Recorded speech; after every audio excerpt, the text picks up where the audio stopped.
amekukusudia. Haleluya. Wakati Yesu wanapanga kumuua, yeye alijua. Na anaongea na wanafunzi wake, anawaambia bado siku kadhaa mwana wa Mungu ataenda kusalitiwa. Wengine wakaanza kujiuliza, na kina Petro wa kwanza kusema Yesu hayatakupata haya. Yeye alijua wao hawajui sababu ya yeye kuwepo. Haleluya. Lakini hali Yesu akimjua Yuda hakumchukia, ila aliwaambia wenye kuelewa walielewa ya kwamba yule nitakayemlisha tonge hapa ndio huyo atakuwa wa kwanza kunisaliti. Wao waliona wamekusanyika ni wengi na walijua wanampenda wote. Jina la Bwana libarikiwe. Ila ili sababu ya yeye kuwa dhabihu kwa ajili yetu, kufa ilifikia hatua akafa, lakini yeye alikufa kwa ahadi, akawaambia siku ya tatu nitafufuka. Hata wale ambao hawakutaka kumwelewa ya kuwa yeye ni kusudi la wanadamu, walipomzika walienda kuchukua jiwe wakaliweka kaburini ili wamkomeshe, lakini walikuwa wanashindana na Mungu. Maana mtu huyu ni kwa kusudi, si kwamba anakufa kiasalasala. Pamoja na jiwe walimkuta Yesu hayumo. Jina la Bwana libarikiwe. Yesu asifiwe. Mwana wa Mungu, wewe ukiwa mbeba kusudi, usiogope. Tafuta kutambua kusudi la Mungu ni nini katika maisha yako, na kupitia hiyo sababu ukamtumikia Mungu kwa roho na kweli. Mungu huyu hawezi kunyamaza kwako. Mungu huyu hawezi kuchelewa kwako. Tunashindwa kufikia sisi kwa sababu hatujui tupo kwa sababu gani. Jina la Bwana libarikiwe.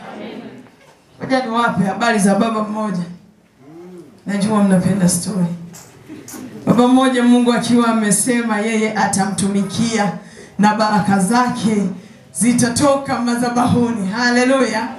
Yeye hakujua, akaamua kufanya biashara. Mungu alimuita huyu na kumkusudia, lakini yeye anaona hawezi kuhubiri injili katika hali ya umaskini. Anataka atafute pesa yake. Wana wa Mungu, haikuwezekana. Biashara ikamkataa. Hakukata tamaa, akarudi kwenye kilimo.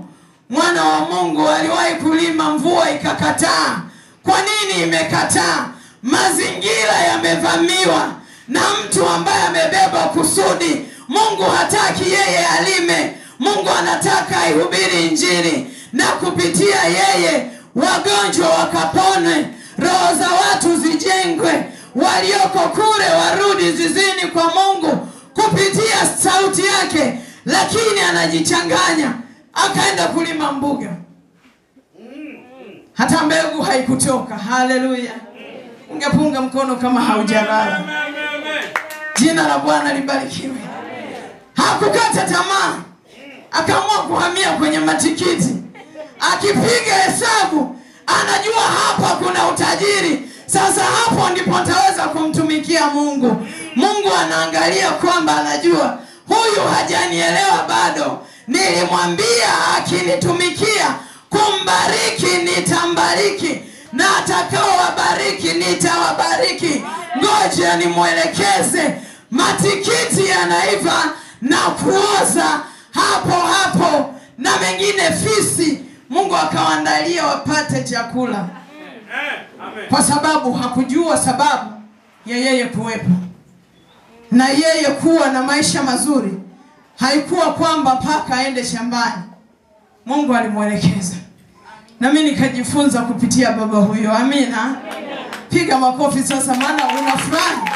Baba mwenyewe hujamjua, lakini naona unafurahi. Sasa tuachane na huyu baba, twende kwa mwanamke wa Sarepta. Amekutana na mtumishi wa Mungu, anamwambia nipe chakula. Mtumishi mtumishi wa Mungu alikuwa yeye ni sababu ya kwenda kumvusha yule mwanamke, na yule mwanamke ile sababu aliyoitoa isingekuwa na yeye ili avuke, ni kwa ajili ya mtumishi wa Mungu. Mungu angemwelekeza yule mtumishi kwa watu wengine. Najua walikuwepo wenye chakula na nafasi tofauti na huyo mjane. Jina la Bwana libarikiwe. Yesu asifiwe. Lakini kwa sababu kusudi limewekwa kwa mbeba kusudi, na amepointiwa ya kwamba uende kwa fulani, hata kama fulani atafanya uchoyo bado utamuelewesha, hata kama atasema hana kitu bado utamtia moyo, maana wewe ni kusudi la yeye kuvuka kwa kipindi hiki kigumu. Kanisa, tambua kusudi la Bwana ili Mungu aweze kujidhihirisha kwako. Iwe kwa wakati mgumu, iwe kwa mazingira tata, yeye Yesu akupe neema zaidi, maana umetambua kwa sababu gani upo.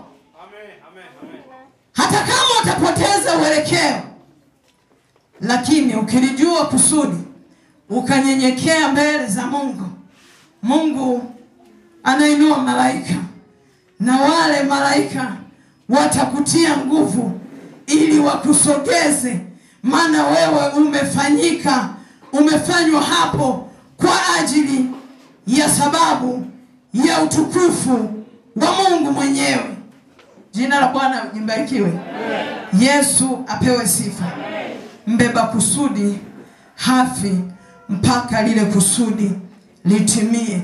Na ukisha ilitimiza kusudi la Bwana, mwana wa Mungu, hata maombi ya kufa lazima utayasahau, maana utaona kwamba sasa nimestareheshwa, ninafurahia na hizi baraka alizoniandalia Bwana.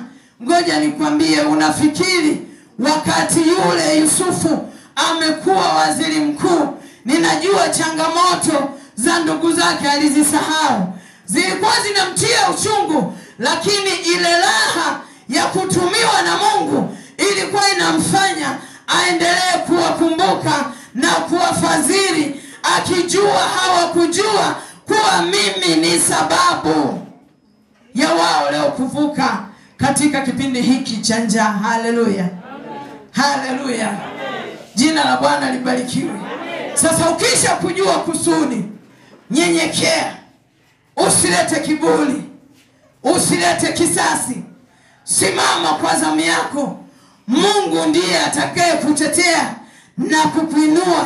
Hata kama uko chini, yeye atakuleta juu, atakuketisha pamoja na wakuu.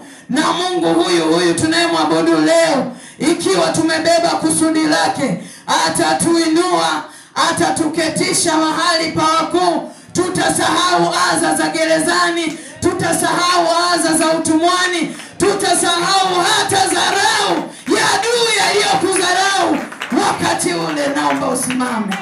Karibu baba.